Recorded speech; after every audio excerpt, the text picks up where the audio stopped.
You are strong, child. But I am beyond strength. I am the end. Jewish and Indian weddings share many similarities, including canopy. Both weddings are held under a canopy, which symbolizes the creation of a home. In Judaism, this canopy is called a chuppah, and in Hinduism it's called a mandap. Both weddings include rituals such as marriage in presence of close family, walking in circles, reciting prayers, making vows, sharing a symbolic first meal, dancing. Number 7. The number 7 is significant in both cultures. Symbols. Both weddings include symbols of the couple's commitment to each other, such as the exchange of rings and garlands. Also notice, the Jewish brides apply decorative mehndi designs in their hands exactly like Indian brides. 7 steps. Both weddings include the Sottapudi or 7 steps, where the bride and groom take 7 steps together. The allusion in the Torah to Yahweh fighting and killing the dragon of chaos, the Leviathan. This is a common myth throughout the Middle East and Mediterranean and even found in Norse mythology and no doubt in most of the world's mythologies. Hindu, Indra vs Vritra. Ugarit, Baal vs Lotan. Israelite, Yahweh vs Leviathan. Greek, Zeus vs Typhon. You can even notice Zeus as holding a weapon exactly similar to Indra known as Vajra Astra. And Indra and Zeus are already known to have many similarities. Mesopotamia, Nenuta vs Asa. Babylon, Marduk vs Tiamat. Hittite, Tarhunna vs Hiluyanka. Hurrian, Teshub vs Hedemu. Norse, Tol vs Jormungandra.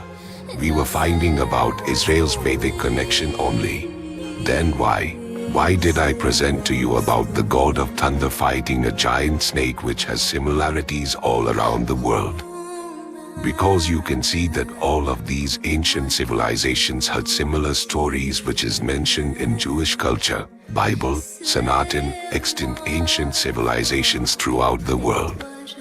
Since Sanatan Satya is the oldest religion, we can say that every civilization along with ancient Israel had the Vedic connection. This is a big statement, but I have proved my point.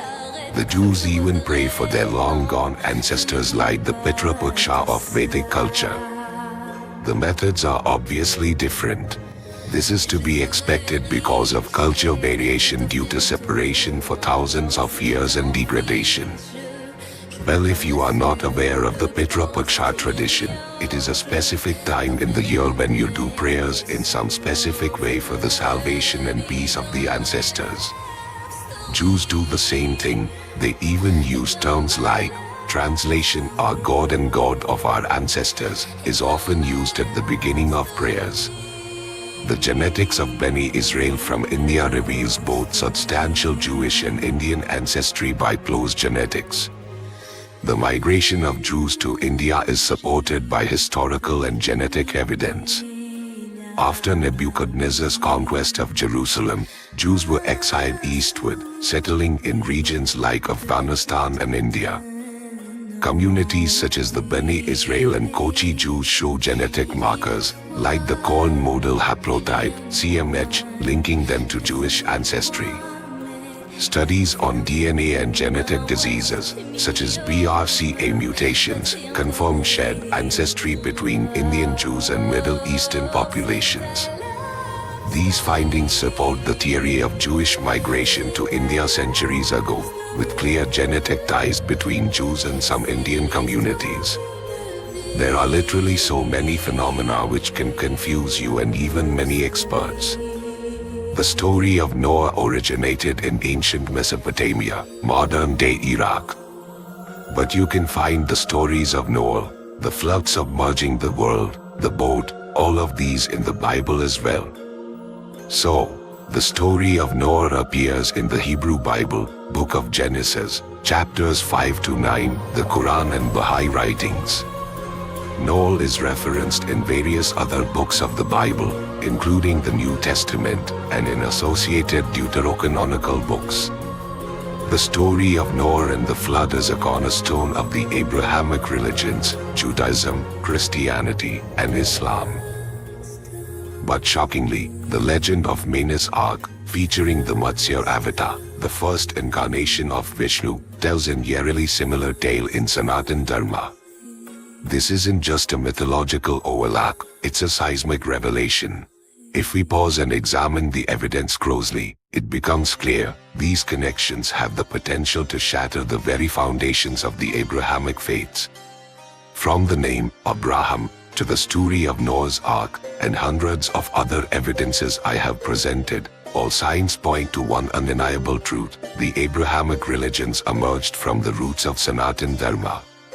Judaism and Christianity may trace their origins to Israel, but their foundations are unmistakably intertwined with the ancient wisdom of Sanatan Satya. Islam, though culturally distinct with its Arabian roots, ultimately leads back to the same source. In the end, wherever we turn, we find Sanatan Dharma at the core. No matter where you go, we still have many more facts to prove. This is just the beginning. The linguistic ties between Sanskrit and Hebrew, the truth about cow worship, and the puzzling question, if Jews hold cows sacred, why were they sacrificed? All these mysteries are about to be unraveled, and the answers will rewrite history. In 1979, the Oriental Institute at Baroda published a paper entitled, "The Hebrews Belong to a Branch of Vedic Ions." This was a follow-up to a previous article on the same topic published by the same author, Prof. Madan Mohan Shukla, in the Vishweshwaranand Indological Journal in 1976. The basic thesis of these papers is that the Hebrews represent an offshoot of Vedic Brahmins. It may be instructive to review Shukla's papers as they serve to illustrate the common origin of the Jews and Brahmins. 1. Vocabulary. The word svah means heaven or paradise in Sanskrit.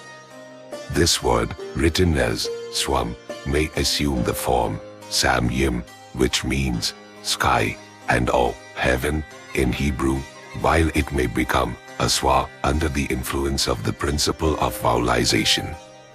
Sometimes, the sound may change to ya, and thus, the derivation aswa or azure may change to Yahshua, which is closer to a Hebrew word Yahshua, salvation.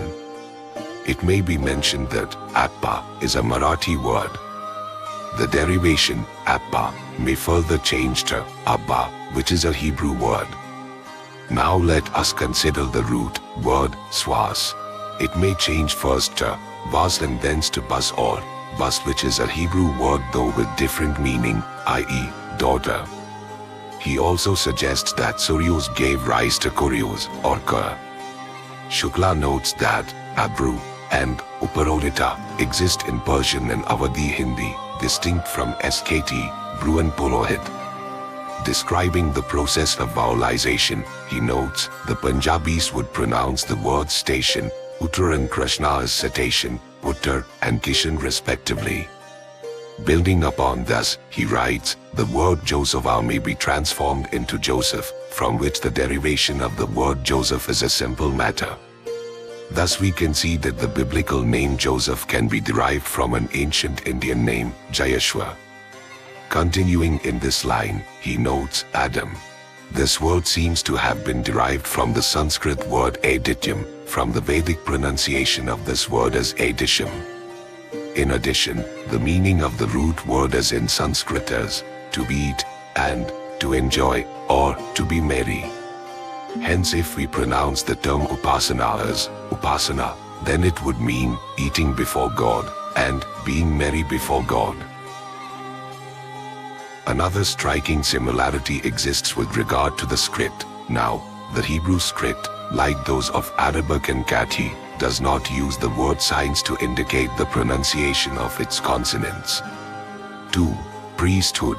One of the strongest points for a common Brahmin Jewish origin is the fact that in both communities have been endogamous priests from the earliest times of their recorded history, chosen people of God. It may also be observed in this respect that the Hebrews, as well as their Indian counterparts, Brahmins, considered themselves as the chosen people of God. The Hebrews started their corporate career in history as a kingdom of priests. Likewise, the Brahmins have also been a community of priests since the dawn of their history. The colonialists were the first to notice the similarity between Brahmins and Jews, namely that Brahma not only corresponds with Abraham, but that his consort Saraswati corresponds to Sarah. 3. Biblical figures. Citing his own work, the Holy Bible, a source book of ancient Indian history, a paper submitted to All Indian Oriental Conference, 1976, held at Davao. He notes that, we have already tried to equate Brahma, Saraswati, Manu and Bali with the biblical Abraham, Sarai, Noah and Peleg.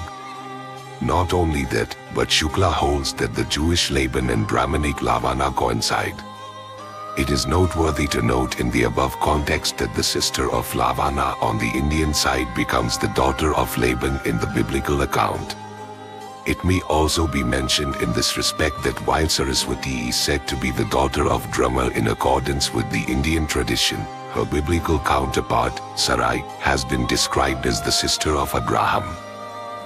In this context, we would like to remind our readers of a previous discussion of Swas, the root word of the Sanskrit, Swasar, sister, which becomes bus to mean daughter in the Hebrew language. Equally striking is Shukla's derivation of Mary from Matri. The words Mary and Mariam could be derived from a Sanskrit word mat, meaning mother.